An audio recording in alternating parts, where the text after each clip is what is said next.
السلام علیکم ورحمۃ اللہ وبرکاتہ۔ الحمد للہ وکفیٰ وسلام علی عبادہ الذین اصطفیٰ، اما بعد فاعوذ باللہ من الشیطان الرجیم، بسم اللہ الرحمن الرحیم۔ الف لام میم، ذالک الکتاب لا ریب فیہ ھدی للمتقین۔ صدق اللہ العلی العظیم وصدق مولانا النبی الکریم، ونحن علی ذلک لمن الشاہدین والشاکرین، والحمد للہ رب العالمین۔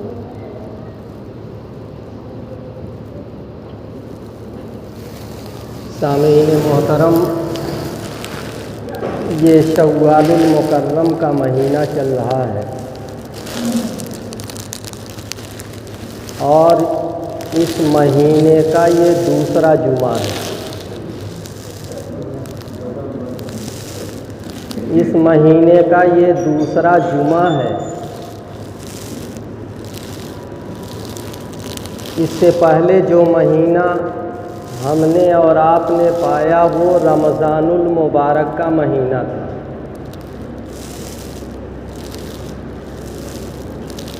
رمضان المبارک کا مہینہ ہم سب کے لیے بے پناہ رحمتوں اور برکتوں والا مہینہ، ایسا مہینہ کہ آخرت کی چیزیں سستی ہو جاتی ہیں اور دنیا کی چیزیں بظاہر مہنگی ہو جاتی ہیں۔ سستی اس لیے آخرت کی چیزیں ہوتی ہیں کہ ہم نیکی ایک کریں گے اور ثواب بہت زیادہ ملے گا، اور دنیاوی چیزیں مہنگی اس لیے کر دی جاتی ہیں کہ تجارت کرنے والے جانتے ہیں کہ یہ رمضان کا مہینہ ہے اور روزے دار کے لیے اللہ جل شانہ رزق میں خصوصی برکت دیتے ہیں، اس لیے وہ جو چاہیں گے وہ کھائیں گے۔ تو خرید و فروخت بھی بہت اچھی ہوتی ہے۔ وہی پھل اور فروٹ جو رمضان کے مہینے میں مغرب کے وقت ٹھیلے پہ ختم ہو جایا کرتے تھے، آج پڑا ہوا ہے۔ اب نہ اس کی لذت ہے اور نہ اس میں وہ مزہ ہی ہے جو افطاری کے ٹائم کے لیے آدمی انتظام کرتا ہے۔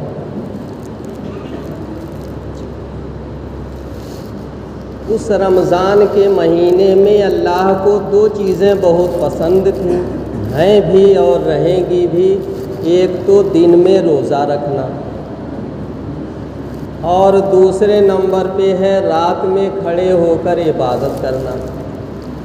روزہ کس کو کہتے ہیں آپ اچھی طرح جانتے ہیں، اور رات میں کھڑے ہو کر عبادت کرنے سے مراد ہے تراویح کی نماز۔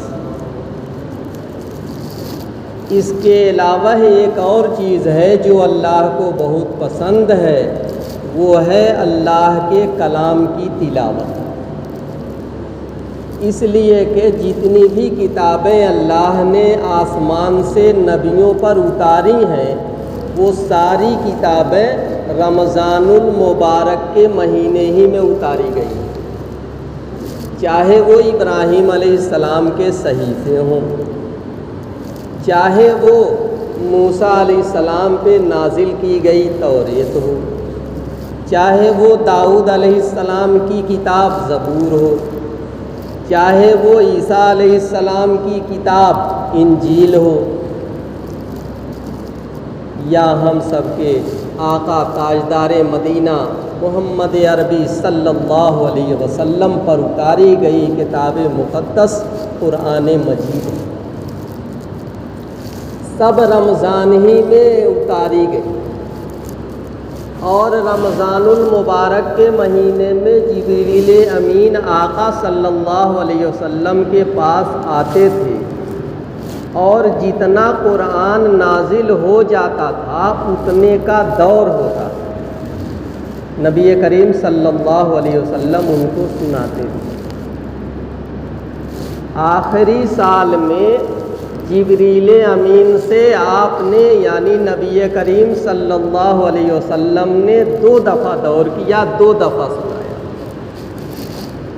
اسی لیے صحابہ کرام، تابعین، تبع تابعین، بزرگان دین سب سے زیادہ رمضان میں اگر کوئی کام کرتے ہیں تو وہ کام ہے تلاوت والا۔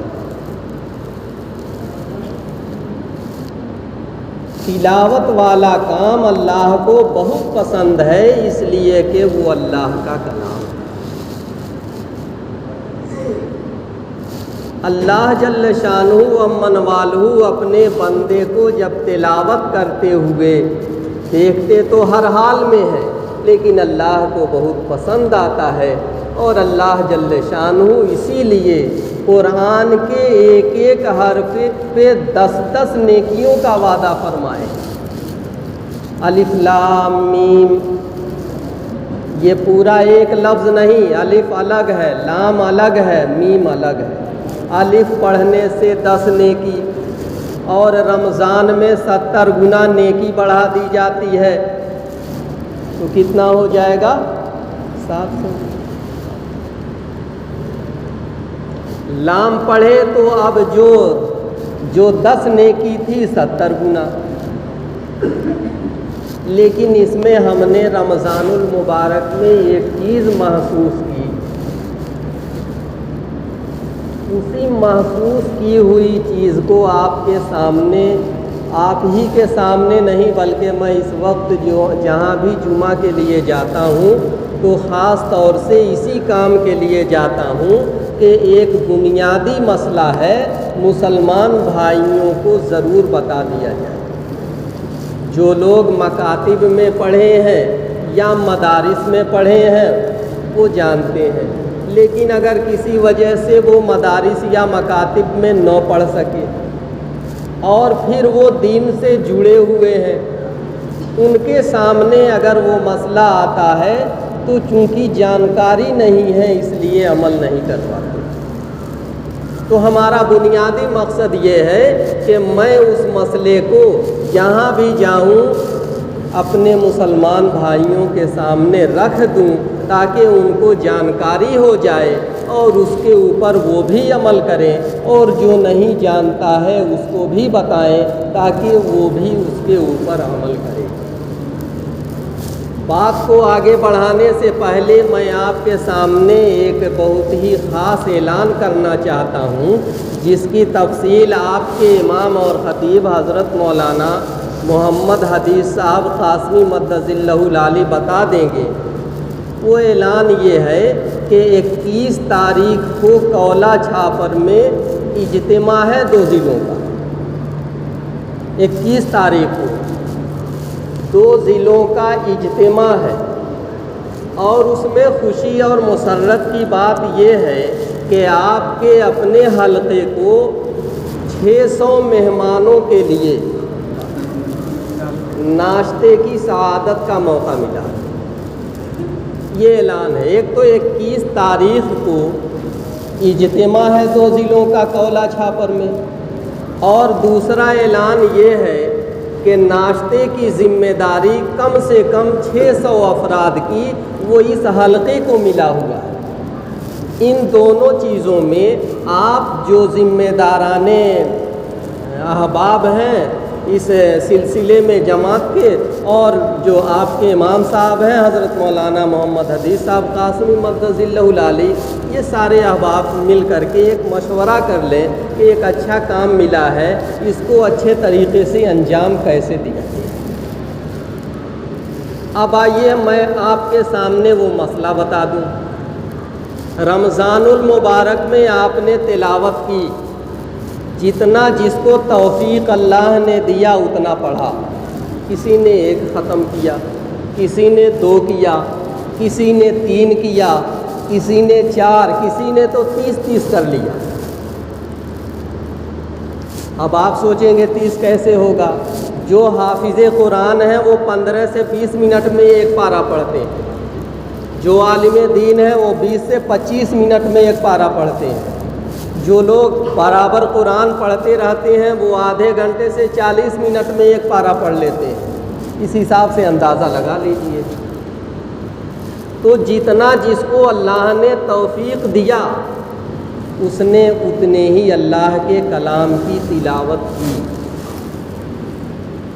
اس تلاوت میں ایک چیز ہے جس کو کہا جاتا ہے آیت سجدہ۔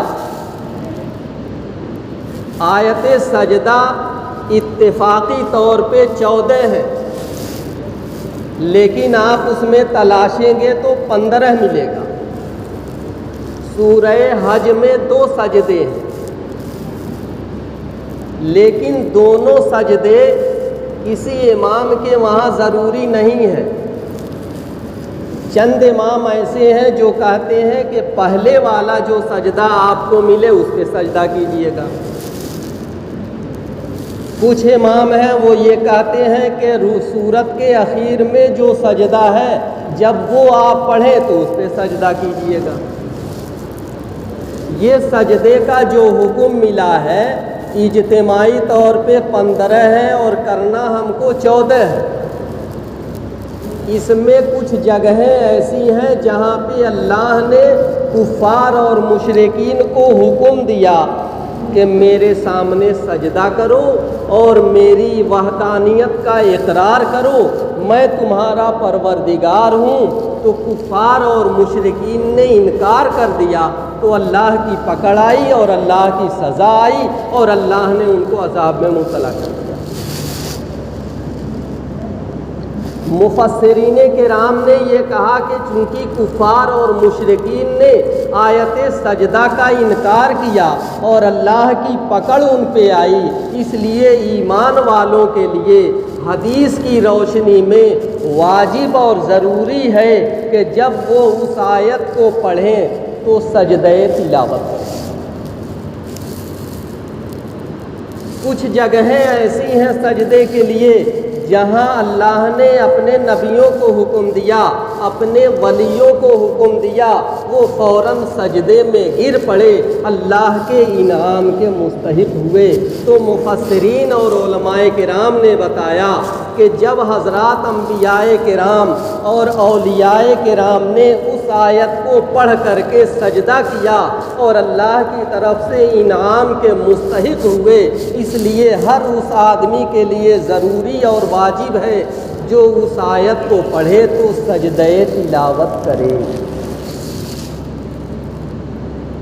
قرآن میں نشاندہی بھی کر دی گئی ہے، اس میں پارے میں 2 ہے، دونوں کرنا۔ اب یہ سجدہ تلاوت ہمیں اور آپ کو کرنا کیسے؟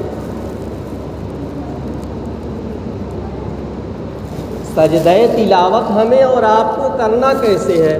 جیسے نماز کا طریقہ ہم سنتے ہیں، آپ کے امام صاحب آپ کو بتاتے ہیں، ایسے ہی روزہ کیسے رکھنا ہے بتاتے ہیں۔ کیونکہ میں کئی مسجدوں میں گیا تو میں نے یہ بات دیکھی کہ تلاوت کرتے کرتے جب آیت سجدہ آیا تو چند دوستوں احباب نے قرآن کو تھوڑا کنارے کیا اور وہیں بیٹھے بیٹھے انہوں نے سجدہ کر لیا۔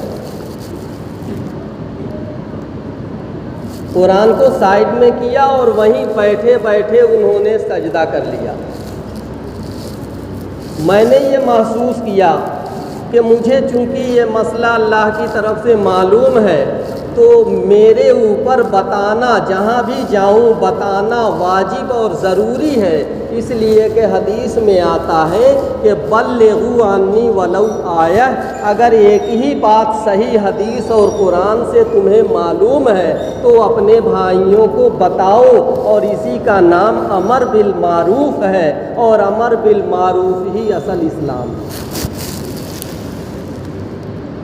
تو اب ہم اور آپ سجدہ کیسے کریں گے وہ مسئلہ سن لیجئے، بس اتنے ہی ہے۔ زیادہ کوئی لمبی گفتگو نہیں، اگر ایک مسئلہ معلوم ہو جائے اور اس کے اوپر عمل ہو جائے تو اللہ کے وہاں ہو سکتا ہے کہ وہ پسندیدہ ہو، اور وہی عمل اللہ کی رضا اور خوشنودی کا ذریعہ بن جائے، اور اللہ جب راضی اور خوش ہوتے ہیں تو بندے کو جنت دیتے ہیں۔ کوئی یہ سوچے کہ میں اپنی نماز سے، میں اپنے روزے سے، میں اپنی عبادت سے، میں اپنی تلاوت سے، میں اپنے ذکر و اذکار سے، میں اپنے علم و عمل سے جنت میں چلا جاؤں، تو یہ اس کی بھول ہے، سراسر بھول ہے۔ جنت میں وہی جائے گا جس کے اوپر اللہ کا فضل ہوگا۔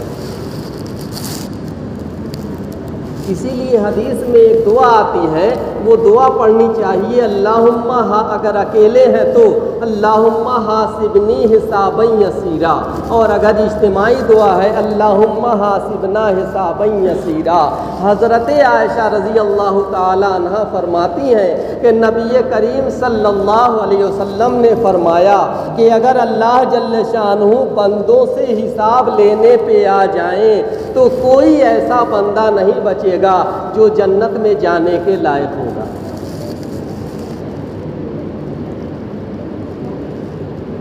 200 روپیہ ماں اور باپ نے دیا، 200 روپیہ ماں اور باپ نے دیا، اگر وہ ہم سے صحیح حساب لینے پہ آ جائیں تو ہم کہیں نہ کہیں پکڑے جائیں گے۔ تو جس اللہ نے ایک زندگی دی، دولت دی، صحت دی، تندرستی دی، آکسیجن دیا، جس کے لیے مہاماری چل رہی تھی، وہ حساب لینے پہ آ جائے تو کون حساب دے لے گا؟ اللہ کی رضا اور خوشنودی یہی اصل چیز ہے۔ اس چیز پہ اللہ راضی ہو جائے یہ اللہ جانتا ہے، ہم اور آپ اس کو نہیں سمجھ سکتے۔ اس لیے چھوٹی نیکی بھی کرنی چاہیے، بڑی نیکی بھی کرنی چاہیے، جو موقع مل جائے اس کے اوپر عمل کرنا چاہیے۔ تو ہم اور آپ آیت سجدہ کیسے کریں گے؟ جس کو سجدہ تلاوت کہا جاتا ہے۔ وہ مسئلہ یہ ہے کہ جب آیت سجدہ آپ پڑھ لیں تو قرآن مقدس کو اپنے کنارے جو یہ ہے کنارے کر دیں۔ کنارے کرنے کے بعد آپ پچھم کی طرف جس طرح نماز پڑھی جاتی ہے منہ کر کے کھڑے ہو جائیں، بالکل سیدھا کھڑے ہو جائیں۔ کھڑے ہونے کے بعد آپ کہیں اللہ اکبر، اور اللہ اکبر کہتے ہوئے سیدھے چلے جائیں کہاں؟ سجدے میں۔ جتنی تسبیح توفیق ہو پڑھتے رہیں، 3 پڑھیے، 5 پڑھیے، 7 پڑھیے، 9 پڑھیے، 11 پڑھیے، پڑھتے ہی رہیے اللہ کو راضی کرنے کے لیے۔ کوئی حد نہیں، نیکی کی کوئی حد نہیں، کرتے رہیے جتنا جی چاہے۔ جب سجدے سے سر اٹھانے کا ارادہ ہو پھر اللہ اکبر کہیے اور پھر سیدھے کھڑے ہو جائیے۔ سجدہ تلاوت 2 اللہ اکبر کے درمیان کیا جاتا ہے، ایک اللہ اکبر کہہ کے جایا جائے سجدے میں، اور ایک اللہ اکبر کہہ کے کھڑا ہو قیام کیا جائے سجدے کے۔ یہ ہے سجدہ تلاوت کا طریقہ۔ اگر دوسرا سجدہ بھی کرنا ہے تو ویسے ہی پھر آپ کیجئے، تیسرا کرنا ہے تو پھر ویسے ہی آپ کیجئے۔ جتنے سجدے کرنے ہیں دو تکبیروں کے درمیان ہمیں اور آپ کو سجدہ کرنا ہے۔ اور بالکل یہ کہنے کی ضرورت اس لیے پڑی کہ امام صاحب تراویح میں جو سجدہ کرتے ہیں ہم اور آپ دماغ سے نکال دیتے ہیں۔ وہ امام صاحب سجدہ کیسے کرتے ہیں تراویح میں؟ جیسے ہی آیت سجدہ وہ پڑھتے ہیں اللہ اکبر کہہ کے سیدھے سجدے میں آ جاتے ہیں، اور پھر اللہ اکبر کہہ کے کھڑے ہو جاتے ہیں۔ یہی طریقہ ہے۔ اللہ جل شانہ ہمیں بھی اور آپ کو بھی مسلک اہل سنت والجماعت کے اوپر صحیح طریقے سے عمل کرنے کی توفیق عطا فرمائے۔ اور ایک اعلان میری طرف سے بھی سن لیجئے، چھوٹا سا اعلان۔ بڑہرہ گنج مدرسہ جس میں میں پڑھاتا ہوں، آپ کے وہاں رمضان میں بھی آتا ہوں اور کبھی کبھار ویسے بھی آ جاتا ہوں۔ رمضان میں آپ بھی تھکے رہتے ہیں، میں بھی تھکا رہتا ہوں۔ میں نے سوچا کہ رمضان میں جانا اور تکلیف دینا آپ کو مناسب نہیں ہے، تو میں عید بعد پروگرام بنایا کہ عید بعد تھوڑی بار جاؤں گا اور جو کچھ بھی مقدر ہوگا مدرسے کو وہ تو مل ہی جائے گا۔ تو میں جمعے کی نماز کے بعد آدھا ایک گھنٹہ مسجد میں رہوں گا۔ جو احباب پہلے سے دے رہے ہیں، دھوپ زیادہ ہے گھر جائیں تو اپنے کسی بچے سے بھی بھیجوا سکتے ہیں، میں مسجد میں 1 گھنٹہ رہوں گا۔ اللہ جل شانہ ہم لوگوں کو دینی مدارس، مساجد اور مکاتب کی زیادہ سے زیادہ خدمت کرنے کی توفیق عطا فرمائے، اس لیے کہ دشمنان اسلام کی پہلی کوشش یہی ہے کہ مسجدوں، مدرسوں اور مکتبوں کو بالکل ختم کر دیا جائے، مسلمان ایک دوسرے سے دور ہو جائیں، اور جب ایک دوسرے سے دور ہو جائیں گے تو الگ الگ شکار کرنا بالکل آسان ہو جائے گا۔ اللہ تعالی ہم سب لوگوں کو سمجھ کی توفیق عطا فرمائے، اور مسلمانوں کی اور مسجدوں کی، مدرسوں کی، خانقاہوں کی اور مکتب کی اللہ جل شانہ اپنے قدرت کاملہ سے حفاظت فرمائے۔ آمین ثم آمین، وآخر دعوانا ان الحمد للہ رب العالمین۔ ہاں، جو حضرات سنت نو پڑھے ہوں وہ اپنی سنت پوری کریں۔